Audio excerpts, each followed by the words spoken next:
నమస్తే, welcome to Telugu రాజ్యం. నేను సిరి. ఏపీలో రెండో విడత భూసేకరణ అయితే మొదలు పెట్టారు. అసలు ఏంటి, ఆల్రెడీ అక్కడ రైతులు అన్ని ఎకరాల భూమి ఇచ్చినా కూడా మళ్ళీ ఇప్పుడు రెండో విడతగా భూసేకరణ చేస్తున్నారు. సో దీని మీద చాలా వరకు అయితే వ్యతిరేకత కూడా వస్తుంది. సో దీని మీద స్పందించడానికి ఈరోజు మనతో పాటు ఉన్నారు ప్రముఖ రాజకీయ విశ్లేషకులు చింతా రాజశేఖర్ గారు. నమస్కారం సార్. నమస్తే సార్. ఇప్పుడు చూసుకున్నట్టయితే మీరు ఫస్ట్ నుంచి మాట్లాడుతున్న మాట ఏంటంటే అక్కడ మీరు ఫస్ట్ నుంచి భూమి ఏదైతే ల్యాండ్ పూలింగ్ కి మీరు వ్యతిరేకంగా ఉన్నారు. అట్లాంటిది ఇన్ని ఎకరాలు ఆల్రెడీ ఇచ్చిన తర్వాత కూడా మళ్ళీ ఇంకా ఇన్ని 16,000 ఎకరాలు అంటే మామూలు విషయం కాదు కదా సార్. మరి దీనికి ఏమంటారు? రెండో విడతగా ఇది. చంద్రబాబు నాయుడు దగ్గర ఉన్న అతిపెద్ద టాలెంట్ ఏంటంటే ప్రజలందరినీ దోచుకుంటున్నా కూడా అది తెలియనివ్వకుండా నేను ప్రజలని అభివృద్ధి చేస్తున్నాను, ప్రజల కోసమే చేస్తున్నాను అని మభ్యపెట్టగల తెలివితేటలు ఆ యంత్రాంగం, ఆ టీం ఆయనకుంది.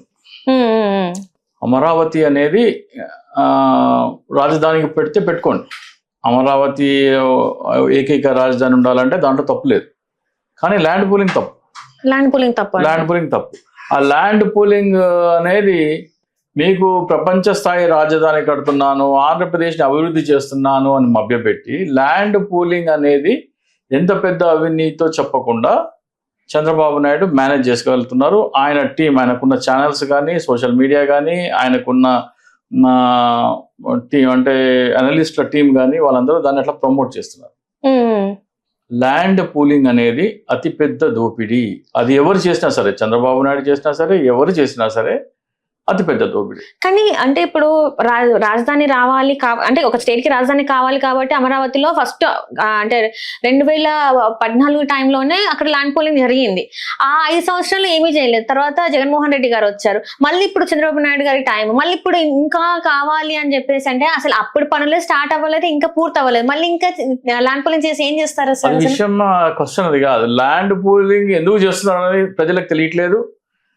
దురదృష్టవశాత్తు వైసీపీ కూడా దాన్ని ప్రజల్లోకి సరిగ్గా తీసుకెళ్ళట్లేదు. మరొకసారి అంటే నేను గత 2022 నుంచి 2022లో బహుశా నేను మొట్టమొదటిసారి ఈ ల్యాండ్ పూలింగ్ అనేది ప్రభుత్వ ఖజానా దోపిడీ అని నేను 2020లో చెప్పాను. 2020లో అప్పుడు క్లియర్గా చెప్పలేదు, జస్ట్ ఒక అవుట్లైన్ మాత్రం ఇచ్చాను. ఆ తర్వాత ఆంధ్రప్రదేశ్ చీఫ్ సెక్రటరీ గారికి, అలాగే మున్సిపల్ అడ్మినిస్ట్రేషన్ ప్రిన్సిపల్ సెక్రటరీ గారికి, ప్రభుత్వ సలహాదారుకి 2022లో క్లియర్గా ఎక్స్ప్లెయిన్ చేయడం జరిగింది. ఆ ల్యాండ్ పూలింగ్ అనేది ప్రభుత్వ ఖజానా దోపిడీ అని. ఆ తర్వాత సజ్జల రామకృష్ణారెడ్డి గారిని కూడా కలిసి ఎక్స్ప్లెయిన్ చేయడం జరిగింది. ల్యాండ్ పూలింగ్ అనేది ప్రభుత్వ ఖజానా దోపిడీ అని చెప్పేసి ఆయనకు ఒక బ్యానర్ కూడా మేము తయారు చేసాము. దోచేసుకుందాం రా అని ఒక బ్యానర్, పవన్ కళ్యాణ్ చంద్రబాబు నాయుడు ఫోటోతో ఒక బ్యానర్ కూడా తయారు చేసి ఈ బ్యానర్స్ ప్రింట్ చేయించి ఆంధ్రప్రదేశ్ లో ఉన్న hair cutting salons, beauty parlours లో పెట్టమని చెప్పాను. ఇక్కడ ఎందుకంటే హెయిర్ కటింగ్ సెలూన్స్, బ్యూటీ పార్లర్లో ఏమవుతుందంటే అక్కడ ప్రజలు ఖాళీగా ఉంటారు, వెయిటింగ్ టైం ఉంటుంది. సో అక్కడ చదువుతూ ఉంటారు. సో అట్లా చదువుతారు. సాక్షి పేపర్లో సండే ఎడిషన్ లో 3 వారాలు వరుసగా వేయించమని సో వాళ్ళకు కూడా చెప్పడం జరిగింది. సో ఈ రోజు కూడా వైసీపీలో అమరావతి గురించి మాట్లాడాలంటే అమరావతి గురించి మనం మాట్లాడి మనము అది కూడా ఓటమికి కారణమని కొంతమంది వాదిస్తున్నారు. బహుశా జగన్మోహన్ రెడ్డి గారు కూడా అదే ఫీడింగ్ ఇస్తున్నారు. అమరావతికి వ్యతిరేకం వేరు, ల్యాండ్ పూలింగ్ లో జరుగుతున్న అవినీతికి వేరు. అమరావతి ఏకైక రాజధాని ఉంటే ఏకైక రాజధాని కట్టుకోండి. అసెంబ్లీ, సెక్రటేరియట్, హైకోర్టు, ప్రపంచ స్థాయి భవనాలు, మళ్ళీ హైపర్ లూప్ రైలు అన్ని తీసుకురండి, నో ప్రాబ్లం. కానీ ఆ పేరు మీద జరుగుతున్న అవినీతి గురించి ప్రజలకు చెప్పాలి. ఇది వైసీపీ విస్మరిస్తాం. శోభనాధీశ్వర్ సార్ కూడా చెప్తుంది ఏంటంటే ఇవ్వకండి, మీరు మళ్ళీ అడుగుతున్నారు ల్యాండ్ పూలింగ్ ఇవ్వకండి, దోచుకుంటున్నారు, మిమ్మల్ని రైతుల్ని దోచుకుంటున్నారు, అన్యాయం అయిపోతున్నారు అని చెప్తున్నా కూడా ఎందుకు అర్థం కావట్లేదు? ఇక్కడ మీరు చెప్తున్నారు నోరు పోయేలాగా, అందరు చెప్తున్నారు. శోభనాధీశ్వరరావు గారు ఏం చెప్తున్నారు? మీరు మోసపోతున్నారు అని భూములు ఇచ్చే వాళ్ళకి చెప్తున్నారు. ఇక్కడ నేనేం చెప్తున్నాను? ఆంధ్రప్రదేశ్ లో ప్రతి ఒక్క పౌరుడు మోసపోతున్నాడు, ఆయన దోచుకుంటున్నారు. ప్రతి ఒక్క పౌరుడు 5 కోట్ల మందిని దోచుకుంటున్నారు అమరావతి పేరు మీద. అది ఎట్లా మళ్ళీ ఒకసారి వివరిస్తాం. మనం చాలా సార్లు చెప్పాను, మళ్ళీ ఒకసారి చెప్తాను. ల్యాండ్ పూలింగ్ గురించి మాట్లాడుతున్నాను. అమరావతి రాజధాని గురించి కానే కాదు, ల్యాండ్ పూలింగ్ చట్టం ఎందుకు దోపిడీ అనేది నేను చెప్తున్నాను. చంద్రబాబు నాయుడు రాజధాని కట్టాలంటే భూమి కావాలి, భూమి కావాలంటే ప్రభుత్వ భూమి అన్న ఉండాలి, లేకపోతే రైతుల దగ్గర నుంచి అయినా కొనాలి, అవును సార్. అటవీ భూమిని డినోటిఫై చేయాలి. ఈ మూడే ఆప్షన్స్. సో చంద్రబాబు నాయుడు ఏం చేశారంటే అమరావతి 29 గ్రామాలు ఎంచుకున్నాడు ఆయన. అమరావతి 29 గ్రామాలు ఎంచుకొని అక్కడ రైతుల దగ్గర నుంచి భూమి కొనకుండా ల్యాండ్ పూలింగ్ అనేది తీసుకొచ్చినాడు. జగన్మోహన్ రెడ్డి గారు ఏమన్నారు, ప్రభుత్వ భూమిలో రాజధాని కట్టాలన్నారు. అంటే జగన్మోహన్ రెడ్డి గారు రైతుల దగ్గర నుంచి భూమి కొనమన్నారు. చంద్రబాబు నాయుడు రైతుల భూమి కొనకుండా ల్యాండ్ భూ సమీకరణ చేస్తా అంటున్నారు. ఈ రెండింటి మధ్య వ్యత్యాసం ఏంది, జగన్మోహన్ రెడ్డి ఏం చేయాలనుకున్నారు, చంద్రబాబు నాయుడు ఏం చేయాలనుకున్నారు అనేది ప్రజలకు వివరించడంలో వైసీపీ పూర్తిగా దారుణంగా విఫలమైంది. నేను మరొకసారి చెప్తున్నాను, జగన్మోహన్ రెడ్డి గారు ఏమన్నారంటే రైతుల దగ్గర నుంచి భూమి కొనేసేయండి, కొంటే ఏమవుతుంది, ప్రభుత్వ భూమి అవుతుంది. ప్రభుత్వ భూమి అవుతుంది. అది జగన్మోహన్ రెడ్డి గారు పోల్సి ఆయన ఇట్లా చంద్రబాబు నాయుడు చేయలేదు. అలా చేయకుండా రైతులు మీరు ఎకరా భూమి ఇస్తే మీరు ప్రతిఫలంగా ఎకరాకి 1000 గజాల రెసిడెన్షియల్, 250 నుంచి 450 గజాల కమర్షియల్ ప్లాట్ ఇస్తా అన్నారు. 450 పక్కన పెట్టేద్దాం, 450 పెడితే ఇంకా భారీ దోపిడీ అయిపోతుంది. అది 250 తీసుకుందాం, మనం 250 ఇస్తున్నాం అనుకుందాం. 250 అంటే 1250 గజాలు ఎకరానికి ఇస్తా అని చెప్పినారు. ఒక ఎకరంలో ఎంత ఉంటుంది, 4840 గజాలు ఉంటుంది. దాంట్లో రైతుకి ఇస్తా ఉంటుంది ఎంత, 1250 గజాలు, అంటే 25%. మీరు రోడ్లు కానీ, భవనాలు, పార్కులు, ఎమ్యూనిటీస్ కానీ, లేకపోతే పేదలకు ఇళ్ల పట్టాలు కానీ, దానికోసం 50% పక్కన పెట్టేసినారు. సో ఈ 50% రైతులకు ఇచ్చే 25% బోను, ప్రభుత్వం దగ్గర 25% భూమి మిగులుతుంది. ఇది ఎవరు చెప్తున్నారు, ల్యాండ్ పూలింగ్, చంద్రబాబు నాయుడు తీసుకొచ్చిన ల్యాండ్ పూలింగ్ చట్టం చెప్తుంది. సో చంద్రబాబు నాయుడు ఏమన్నారంటే, నేనేం చెప్పట్లేదమ్మా, కేవలం చట్టంలో ఏముంది, చంద్రబాబు నాయుడు మాటల్లో ఏముంది అని మాత్రమే చెప్తున్నాను నేను. ల్యాండ్ పూలింగ్ చట్టం ఏం చెప్తుందో ఒకసారి మనం డిస్కస్ చేద్దాం. 4850 గజాలలో 1250 గజాలు 25% అవుతుంది. ఇక చంద్రబాబు నాయుడు చెప్పిన చట్టం ప్రజలకు ఎక్స్ప్లెయిన్ చేయాలంటే క్లియర్గా దానికోసం ఒక బోర్డు తీసుకొచ్చినాను. 25% రైతులకు ఇస్తారు ఎకరం భూమి ఇస్తే, 50% రోడ్లు, భవనాలు, పేదలకు ఇళ్ల పట్టాలు దానికి పోతుంది, ప్రభుత్వం దగ్గర 25% మిగులుతుంది. ఇది చంద్రబాబు నాయుడు తీసుకొచ్చిన ల్యాండ్ పూలింగ్ చట్టం. చంద్రబాబు నాయుడు ఏమంటాడంటే, నేను అంటున్న మాటలు కాదు, దయచేసి మీరే వినాలా. చంద్రబాబు నాయుడు ఏమంటాడంటే, అమరావతి పూర్తయింటే 2 లక్షల నుంచి 5 లక్షల కోట్ల రూపాయలు ప్రభుత్వానికి ఆస్తి మిగిలేది. ఆస్తి అంటే ఆదాయం వచ్చేది. మరొకసారి, అమరావతి పూర్తయింటే 2 లక్షల నుంచి 5 లక్షల కోట్ల రూపాయలు ప్రభుత్వానికి ఆస్తి మిగిలేది. ఆస్తి అంటే ఆదాయం వచ్చేది. చంద్రబాబు నాయుడు ఏమంటాడంటే, అమరావతి పూర్తి ఉంటే ప్రభుత్వానికి 5 లక్షల కోట్ల ఆస్తి మిగిలేదు. మొదటి విడత గురించి ఇది 2023 వీడియో చంద్రబాబు నాయుడు మొదటి విడత గురించి. మొదటి విడతలో 25% ప్రభుత్వానికి మిగిలేదు ఎంత, 25%. దీని విలువ 5 లక్షల కోట్లు అని చంద్రబాబు నాయుడు అంటున్నాడు. ఇది 25% విలువ 5 లక్షల కోట్లు అయితే ఈ 25% విలువ కూడా 5 లక్షల కోట్లు. మరి నువ్వు డైరెక్ట్ గా రైతుల దగ్గర భూమి కొనుంటే ఎంత అయ్యి ఉండేది అనేది మనం ఇప్పుడు చూడాలి. ఈ ల్యాండ్ పూలింగ్ చట్టం వల్ల ఈ రైతులకి 5 లక్షల కోట్ల ఇది ఇస్తున్నాడు, ప్లాట్లు ఇస్తున్నాడు చంద్రబాబు నాయుడు.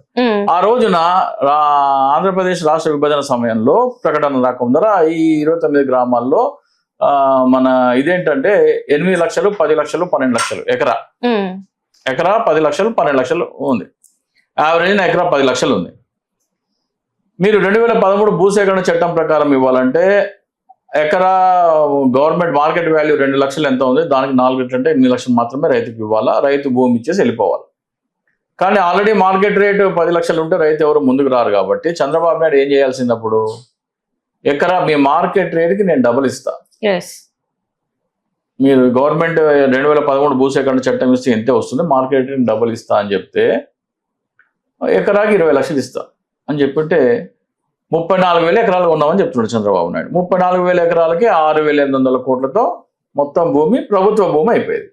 సో జగన్మోహన్ రెడ్డి గారు చెప్పినట్టు ప్రభుత్వ భూమిలో రాజధాని కట్టినట్టయితే 2014లో 6,800 కోట్లు రైతులకు ఇచ్చేసినట్టయితే ఆ భూమి మొత్తం ప్రభుత్వ భూమి అయిపోయేది.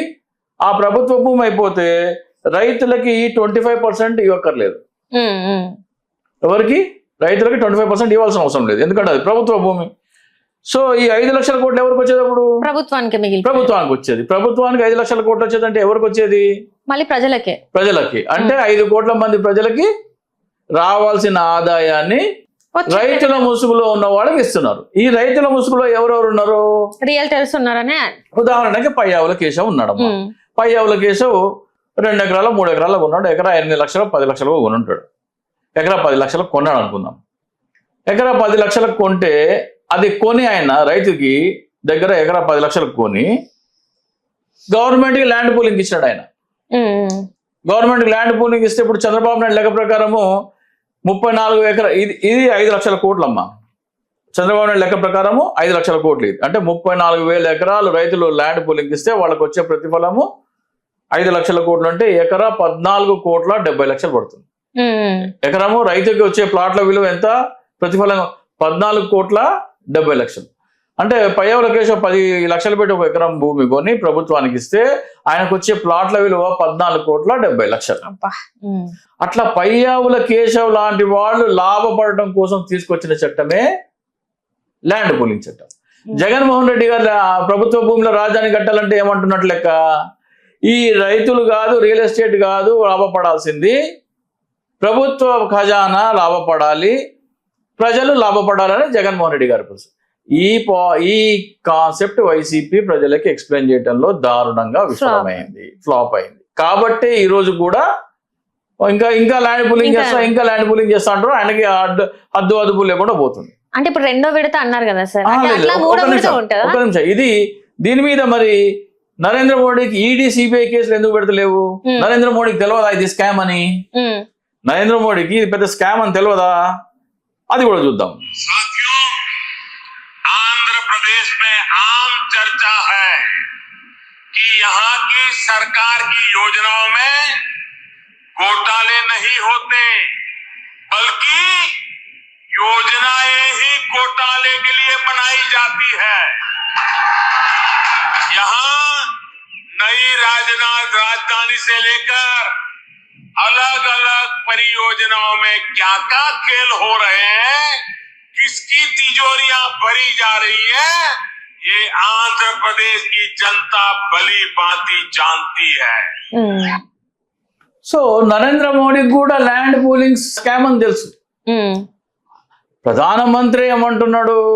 రాజధానిలో భారీ అవినీతి జరుగుతోంది, చంద్రబాబు నాయుడు ఇనపెట్టెలు నింపుకుంటున్నాడని నరేంద్ర మోడీ ప్రధానమంత్రి హోదాలో మాట్లాడితే దాని మీద ఈడీ కేసు పెట్టలేదు, సిబిఐ కేసు పెట్టలేదు. రైట్. ఎందుకు పెట్టలేదు? మళ్ళీ వాళ్ళతోనే కూటమిలో ఉన్నారు. సో ఇక్కడ మీరు అనొచ్చు, రైతులు భూమి ఇచ్చినారు కదా, వాళ్ళ భూమి ఇచ్చినారు కాబట్టి వాళ్ళే లాభపడతారు అనొచ్చు. ఇక్కడ భూమి విలువ ఎందుకు పెరుగుతుంది? అక్కడ రాజధాని కడతాం వల్ల. రాజధానిలో ఏముంటాయి? హైకోర్టు, సెక్రటేరియట్, అసెంబ్లీ, ప్రభుత్వ భవనాలు. ఈ భవనాలన్నీ ఎవరివి? ప్రభుత్వం. అంటే మళ్ళీ ప్రజలవే. అంటే మీ భూమిలో ప్రజల భవనాలు కడితేనే మీ భూమి విలువ పెరుగుతుంది, లేకపోతే లేదు. సో మీ భూమి విలువ పెరగడానికి కారణం ఎవరు? మళ్ళీ ప్రజలే. మరి ప్రజలు మీ భూమి విలువ పెరగడానికి కారణమైనప్పుడు దాని లాభం ప్రజలకు ఇవ్వాలనా, వాళ్ళకి ఇవ్వాలనా? ఈ కాన్సెప్ట్ ఎక్స్ప్లెయిన్ చేయడంలో వైసీపీ దారుణంగా విఫలమైంది. అయితే మేము ఆల్రెడీ ఈ కాన్సెప్ట్ మీద లెటర్స్ రాయిస్తున్నాం గౌరవ భారత ప్రధాన న్యాయమూర్తి గారికి లెటర్స్ రాస్తున్నాము. లెటర్స్ రాసి ఈ ల్యాండ్ పూలింగ్ మీద మీరు లెటర్స్ రాయండి, సిబిఐ ఈడీ ఎంక్వైరీ చేయమని లెటర్స్ రాసే కార్యాచరణ చేపట్టమని కోరుతున్నాం. సో ఆ లెటర్ ఎవరైనా సరే మేము ఆల్రెడీ రాస్తున్నాము, మీరు కూడా రాయదలుచుకుంటే మాకు ఈమెయిల్ చేయండి, మేము ఆ లెటర్ ఫార్మాట్ పంపిస్తాం. ఈమెయిల్ ఐడి వచ్చేసి మాది DICSOOCHI@gmail.com, DICSOOCHI@gmail.com. సో ఇక్కడ ల్యాండ్ పూలింగ్ అనేది మొదటి విడత కానీ రెండో విడత కానీ ఏది చేసినా కానీ అది ప్రజలని దోచి రియల్ ఎస్టేట్ వ్యాపారులకి, భూస్వాములకి దోచిపెట్టే చట్టము అని ప్రజలందరూ గుర్తించాలి. దీనిని వైసీపీ విస్తృతంగా ప్రచారం చేయాలి. వైసీపీ దీని మీద గ్రామ స్థాయిలో ప్రతి గ్రామంలో శిబిరాలు పెట్టి గౌరవ భారత ప్రధాన న్యాయమూర్తి గారికి లేఖలు రాసే కార్యాచరణ చేపడితే ఏమవుతుందంటే, లేఖ రాసేటప్పుడు ప్రజలు చదువుతారు, చదివితే అప్పుడు వాళ్ళకి అర్థమవుతుంది, అరే ఏంటి ఇంత దారుణంగా మమ్మల్ని దోచుకొని వాళ్ళకి పెడుతున్నారా అని. ఎందుకంటే వీళ్ళు న్యాయస్థానం టు దేవస్థానం అని ఒక యాత్ర చేస్తారు. అప్పుడు ప్రజలందరూ వాళ్ళ మీద పూలు జల్లి స్వాగతం పలికినారు. ప్రజలకి ఆ రోజే వైసీపీ ఇది చెప్పినట్టయితే, నేను చెప్పినట్టయితే న్యాయస్థానం టు దేవస్థానం యాత్ర చేసినప్పుడు ప్రజలు పూలు చల్లేవాళ్ళు కాదు, వాళ్ళ మీద చెప్పులు ఇసిరేవారు. నాకు రావాల్సింది నువ్వు దోచుకుంటావని. చంద్రబాబు నాయుడు ఏది చేసినా కానీ పకడ్బందీగా చేస్తాడు. న్యాయస్థానం టు దేవస్థానం యాత్రలో ఏం చేశాడు ఆయన, ముందు వెంకటేశ్వర స్వామి రథం పెట్టాడు. ఎవరైనా సరే చెప్పులు కానీ విసిరితే ఏమని చెప్పొచ్చు, అప్పుడు దేవుడి మీద చెప్పులు ఇస్తుందని చెప్పొచ్చు. అంటే ఆ ప్లానింగ్ చాలా క్రిమినల్గా ఉంటుంది అనమాట. సో ఆ స్థాయిలో చంద్రబాబు నాయుడు మిమ్మల్ని నిట్ట నిలువునా దోచుకుంటూ కూడా నిన్ను ఉద్ధరిస్తున్నా, నీ కోసమే చేస్తున్నా, నేను ఆకాశం మీద కూర్చోబెట్టక చేస్తున్నా, నిన్ను అభివృద్ధి చేస్తున్నా అని చెప్పగలడు ఆయన. అంటే మిమ్మల్ని దారుణంగా మోసం చేస్తుంటే కూడా మోసం చేస్తున్నా తెలియనివాడు కదా, మిమ్మల్ని ఆకాశంలో స్వర్గ విహారం చేస్తాడు ఆయన. అది చంద్రబాబు నాయుడు కొన్న నాక్. జగన్మోహన్ రెడ్డి ఏంటి చేసింది చెప్పుకోవడం చేత కానీ, జగన్మోహన్ రెడ్డి చేసింది మంచి చెప్పుకోవడం చేత కాదు. ఎన్ని చేసినప్పుడు జగన్మోహన్ రెడ్డి గారిని చేయలేదు అంటుంటే అసలు జగన్మోహన్ రెడ్డి గారు ఎన్ని చేశారన్నది ఇప్పుడు బయటకు వస్తుంది. ఇప్పుడు కాదమ్మా, ఇప్పుడు పవన్ కళ్యాణ్ ఉన్నాడు, ఆయన ఏమంటాడు, 34,000 మంది అమ్మాయిలను అదృష్టం చేసిన అన్నారు. ల్యాండ్ టైటిలింగ్ యాక్ట్ అంటే మీ భూములు గుంజుకుంటున్నారని చెప్పినారు. లిక్కర్ కల్తీ సారాతో జనాలు పోతారని చెప్తున్నారు. అప్పుడేమో కల్తీ సారా లేదు, ఇప్పుడు కల్తీ సారా వచ్చింది. సో ఇట్లా చెయ్యని నేరం జగన్మోహన్ రెడ్డి మీద నీలాప నిందలు వేసి, ఈ అమరావతి మీద 3 సంవత్సరాలు జనాలను కూర్చోబెట్టి స్టూడియోలో ఏడిపించి ఇదంతా చేశారు కదమ్మా. ఇప్పటికైనా అర్థమైంది అంటారా సార్ మరి ఇది ఎంత వీళ్ళని మోసం చేస్తున్నారు ఏంటి అనేది? ఇది ఎప్పటికీ అర్థమవుతుంది అంటే, వైసీపీ ప్రతి గ్రామంలో గౌరవ భారత ప్రధాన న్యాయమూర్తి గారికి లెటర్ రాసే శిబిరాలు ఏర్పాటు చేసి వాళ్ళ చేత లెటర్స్ రాయిస్తే అప్పుడు వాళ్ళకి ఎక్స్ప్లెయిన్ అవుతుంది. అప్పుడు మీరు ఒక 1,00,000 లెటర్స్ వెళ్ళాయి అనుకోండి, దీని మీద సిబిఐ ఎంక్వైరీ పడుతుంది. అరే స్వయాన ప్రధాన న్యాయమూర్తి ఇది పెద్ద స్కామ్ అన్నాడు, దీని మీద సిబిఐ ఎంక్వైరీ ఎందుకు లేదు? ఆ లెటర్లో అది కూడా ఉంది. ప్రధాన నరేంద్ర మోడీ ఇది స్కామ్ అన్నాడు, దీని మీద సిబిఐ ఎందుకు కేసు రిజిస్టర్ చేయలేదు, ఈడీ ఎందుకు కేసు రిజిస్టర్ చేయలేదు? సో మనము న్యాయమూర్తికి ఎందుకు రాస్తున్నామంటే, కోర్టు పర్యవేక్షిత సిబిఐ ఎంక్వైరీ జరగాలని. ఎందుకంటే సిబిఐ ఒకవేళ దీన్ని పక్కన పెడదాం అనుకున్నా కానీ కోర్టులో ప్రజలు వెళ్ళి దాన్ని రిప్రజెంట్ చేయొచ్చు, సిబిఐ దీన్ని ఇట్లా తప్పుదోవ పట్టిస్తుంది అది. సో ముందు ల్యాండ్ పూలింగ్ అనేదే దోపిడీ. ఎవరు దోపిడీ? ప్రతి ఒక్క పౌరుడు దోపిడీ. ప్రతి ఒక్క పౌరుడిని దోచి అక్కడ రియల్ ఎస్టేట్ వాళ్ళకి దోచి పెట్టడమే ల్యాండ్ పూలింగ్ చట్టం. దానికి బెస్ట్ ఎగ్జాంపుల్ పయ్యావుల కేసులో చెప్పినా మీకు. ప్రతి ఒక్క డాక్యుమెంట్ బయటకు తీయాలా, ఎవరు కొన్నారు, ఎంత కొన్నారు, ఎంతకి కొన్నారు, ఆ రోజున ఆ భూమి ప్రభుత్వం కొన్నట్టయితే ప్రభుత్వం ఎంత లాభపడేది, వాళ్ళు కొనడం వల్ల ప్రభుత్వం ఎంత నష్టపోయింది అనేది వైసీపీ ప్రజలకు వివరించాలి. అది బయటికి రావాలంటే సిబిఐ ఎంక్వైరీ పడాలి. హలో, తెలుగు రాజ్యం ఛానల్ చూస్తున్నారా? సామాజిక రాజకీయ జీవన చిత్రణే తెలుగు రాజ్యం. అతిశయోక్తులు అసత్యాలు ఉండవు. రాజకీయ కోణం కాదు, ప్రజా కోణమే కొనబడ్డ తెలుగు రాజ్యం వీక్షణ మీ ఉత్తమ అభిరుచికి నిదర్శనం.